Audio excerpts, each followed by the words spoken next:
In this video, I'm going to teach you how to remove the Open to Work label from your LinkedIn profile. Whether you found a job or just want more privacy, here's the easiest way to remove it. Let's get started. First, open linkedin.com and sign into your account using your email and password. Make sure you're on the desktop site or using the latest app version. Then, go to the Me icon at the top right corner of the page. It's your profile picture drop-down menu. Next, click View Profile to access your personal profile where all your details are visible.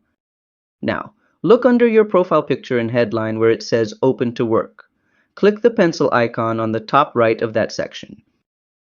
Finally, scroll to the bottom and click Delete to remove the section.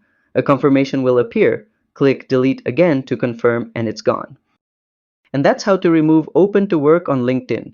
If this helped you clean up your profile, give it a like and subscribe to How to Tutor for more simple guides. See you next time!